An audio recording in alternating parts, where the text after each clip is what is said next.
আজ কদমতলায় গিয়ে দেখি বৃষ্টির ছোঁয়ায় সবগুলো কদম ফুল ফুটে গেছে আর দেখতে এক অপূর্ব সুন্দর দেখাচ্ছে। আসসালামু আলাইকুম, কেমন আছেন সবাই? আলহামদুলিল্লাহ, আমরাও খুব ভালো আছি। আমার নতুন আরও একটি ব্লগে আপনাদের সবাইকে স্বাগত জানাচ্ছি। সবাই পুরো ভিডিওটি দেখবেন। তো চলুন শুরু করা যাক আজকের ব্লগটি। আর ওই দিন ছিল ঈদের দ্বিতীয় দিন। তো আমাদের গরু কোরবানি হয়ে গেছে প্রথম দিন ঈদের দিনে। তো সব সময়েই আমার আব্বা ঈদের দ্বিতীয় দিন খাসি জবাই দিয়ে থাকেন, কারণ একদিনে এত কাজ আসলে হয়ে ওঠে না, কারণ আমাদের লোক কম। তো তার জন্য আর তাই ওই দিন খাসি জবাই করে দিল ঈদের দ্বিতীয় দিন। আর ওই দিনে ওয়ালিদ বাবারও চলে আসছে। আবারও আমরা 4 বোন একসাথে হয়েছি ঈদ উপলক্ষে। আর আলিফা আর ওয়ালিদ তো খেলতেছে। আলিফা আর ওয়ালিদ খুব খুশি একসাথে হয়েছে। বাট আমার মেয়েটা সুযোগ পেলেই ওয়ালিদকে খুব মারে, তো ওর কাছাকাছি থাকতে হয়। আর ওয়ালিদ খুব খুশি। ওয়ালিদ আবার আলিফাকে খুব ভয় পায়, কারণ আলিফা একটু রাগটা বেশি।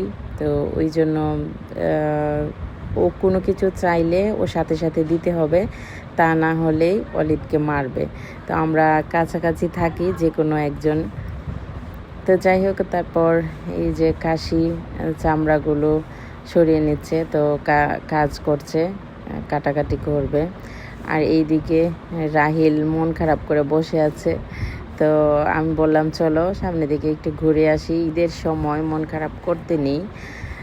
তো এই তো ওয়ালিদ আর আলিফা এখানে আসলেই ওইটা দিয়ে ঘুরবে, দোলনা খাবে। তো আজকেও তাই করলো। আর ওয়ালিদ উঠতে পারে না, বাট চেষ্টা করছে।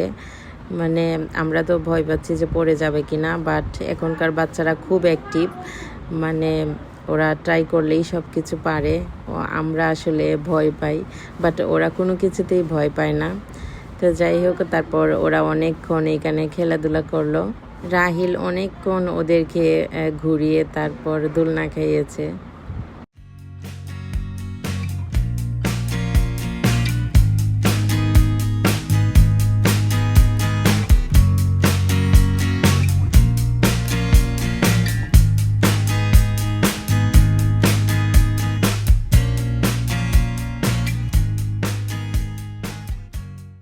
তারপর আমরা সামনের দিকে গেলাম। আর এইখানে খুব রোদ উঠেছিল, কারণ দীর্ঘদিন যাবৎ একদম একটানা বৃষ্টি হয়েছে। ঈদের দিনেও বৃষ্টি ছিল, বাট ঈদের দ্বিতীয় দিন আল্লাহর রহমতে অনেক রোদ উঠেছে।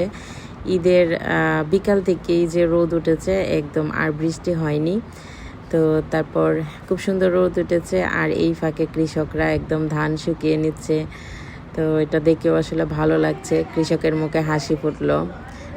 অনেক টেনশন করেছিল আমার চাচা, ধান নিয়ে খুব ঝামেলায় পড়েছিল, কারণ 10 মিনিট পরে পরে একদম বৃষ্টি আসতো। তো আমার চাচা খুব ঝামেলায় পড়ে গিয়েছিল। তো এখন খুব ভালোভাবে ধান শুকাচ্ছে মাঠে ঘাটে রাস্তায়, একদম যে যেখানে পারছে ধান শুকাচ্ছে।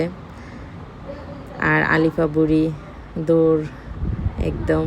তো আমরা এখন চলে আসছি আমাদের ঈদগাহে। আর এইখানে খোলামেলাতে অনেকটা বড় মাঠ, তো এইখানে আসি। আর আজকের আকাশটা এত সুন্দর, মানে দেখে একদম মন ভরে গেল। আর এই জায়গাটা একদম নীরব, তারপরে অনেক বাতাস, খুব ভালো লাগে। তো আমরা প্রায় সময় এখানে আসি।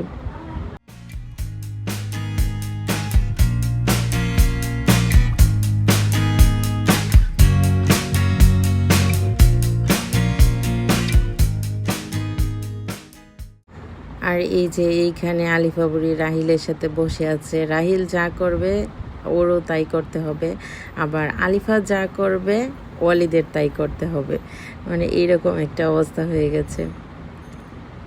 তো এই যে ওয়ালিদ বাবা আবার ছুটে আসছে এখানে।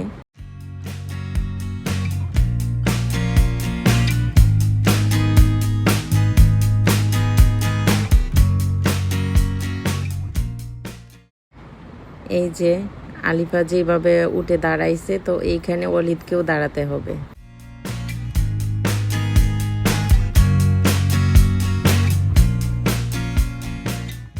তো তারপর কি করলো, আলিফা রাহিলের জুতা এইভাবে ছুঁড়ে ফেলে দিল। আর এইদিকে দেখেন আরেকটা বড় দুষ্টটা কত উপরে উঠে বসে আছে। তো এই ফাঁকে ওয়ালিদ রাহিলের জুতাগুলো ফেলে দিয়েছে। আর ওয়ালিদ গিয়ে আবার এগুলো নিয়ে আসছে, বলতেছে এগুলো ভাইয়ের জুতা।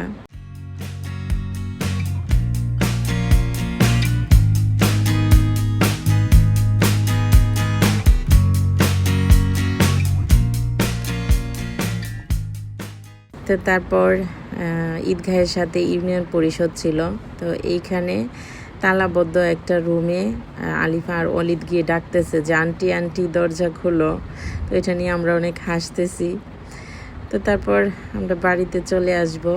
আর তারপর এখানে একটা মাদ্রাসার সামনে এখানে অনেক ফুল গাছ আছে। তো একটা ফুল গাছে খুব সুন্দর ফুল ফুটেছে। আর আলিফা তো ফুল দেখলেই আর কোনো কথা নেই, ফুল নিতে চাইবে। তো তারপর ওকে ফুল উঠিয়ে দিলাম। আর তারপরেই দেখলাম এত সুন্দর একটা ভিউ, মানে দেখে মনটা মুগ্ধ হয়ে গেল একদম। এত সুন্দর ফুল ফুটেছে, কদম ফুল। আর বৃষ্টি হয়েছে, বৃষ্টির ছোঁয়ায় কদম ফুল ফুটে। তো খুব সুন্দর একদম গাছ ভর্তি করে কদম ফুল ফুটেছে। বাট গাছটা অনেক উঁচু ছিল, যার কারণে বাচ্চাদেরকে আমরা ফুলগুলো দিতে পারিনি উঠিয়ে। আর এইখানে গরুর বাচ্চা, তো আলিফা দেখে খুব খুশি হয়েছে। বাট আলিফা কাছে যেতে চাইছে না, কারণ বাচ্চাটা অনেক নাড়াচাড়া করছে। তো কাছে গেলেই ও লাফ দিয়ে দূরে সরে যাচ্ছে। আর এটা দেখে আলিফা ভয় পাচ্ছে, তো ও এখানে যেতে চাইছে না। বাট ও বাচ্চাটাকে দেখে আলিফা খুব খুশি হয়েছিল। আর আলিফা খুব কান্নাকাটি করতেছে যে ফুল যেন ওকে উঠিয়ে দিই। বাট এত উঁচু গাছে আসলে কিভাবে উঠিয়ে দিব। আর এখানে কোনো লুকও ছিল না যে গাছ থেকে পেরে দেবে। তো আর কিছু করার নেই, ওকে অনেকটা বুঝিয়ে তারপর বাসায় নিয়ে আসলাম। আর এখানে এসে দেখি খাসি কাটাকাটি শুরু করে দিয়েছে। আমার বড় বোনও কাটতেছে। তো আমার বোনকে বলতেছি যে ওইটা হার্ট খাসির। আর কে কে ভুঁড়ি অপছন্দ করেন আর কে কে পছন্দ করেন। আমার কাছে তো ভুঁড়ি একদম পছন্দ না, ওইটা আমি নিতেও পারবো না কোনো দিন, আমি খেতেও পারি না। আর ওইটা তো নেওয়া অনেক দূরের কথা। তো ওইটা আমার বড় বোন পরিষ্কার করেছিল। তো তারপর আমরা একটা আম মাখা খেলাম। আম মাখা আর করতে পারিনি, আলিফা বুড়ি মানে আম ছোলার পরেই ওইভাবে নিয়ে ও খেয়ে নিচ্ছে। ও তরকারিতে ঝাল একটু হলেই একদম খেতে চাইবে না। বাট যে কোনো টক ভর্তাতে মানে ও খেতে পারবে, বা শুটকি ভর্তা ওইগুলো ও ঝাল খেতে পারবে। বাট কোনো তরকারিতে যদি একটু ঝাল হয় তাহলে আর খেতে চায় না। তো তারপর আলিফার খুব গরম লেগেছে। তো ও বলতেছে গোসল করবে। তো আমি বললাম যে আমি গোসল করিয়ে দিই। ও নিজে থেকে দৌড়ে এসে একদম ট্যাপটা ছেড়ে তারপর ও নিজে নিজেই গোসল করা শুরু করে দিল। ও সকালবেলা ঘুম থেকে উঠে মানে কতবার যে ও একা একা গোসল করে এটা বলার মতো না। আমি খুব ভয় পাই যে ওর জানি কখন আবার জ্বর উঠে পড়ে। আর এইদিকে ঘরে এসে দেখলাম ওয়ালিদ বাবাও দুষ্টুমি করতেছে। তো যাই হোক, তারপর দুপুরে রান্নাবাড়া শেষ করলো আম্মা। আর আজকে দুপুরে ট্যাংরা মাছ দিয়ে তারপর ছিল কুমড়ার তরকারি আর ছিল ঢেঁড়স ভর্তা। কারণ মাংস খেতে খেতে তো আমরা বলতেছি যে অন্য একটা আইটেম করো, তো এগুলো করেছিল। আর এটা ছিল খাসির কলিজা বোনা। তারপর ছিল এটা গরুর মাংস। কোরবানির ঈদে মাংস মানে খেতে খেতে এখন আর ভালো লাগে না। তো ওই জন্য আম্মাকে বলছিলাম যে ভর্তা করার জন্য। আর এইটা ছিল খাসির তরকারি। তো এই তো আমরা সবাই একসাথে মিলে খাওয়া দাওয়া করলাম, খুব ভালো লাগলো। তো ঈদের দ্বিতীয় দিনের ব্লগটি এইখানেই শেষ করলাম। কেমন লাগলো অবশ্যই কমেন্ট করে জানাবেন। সবাই ভালো থাকবেন, সুস্থ থাকবেন। আল্লাহ হাফিজ।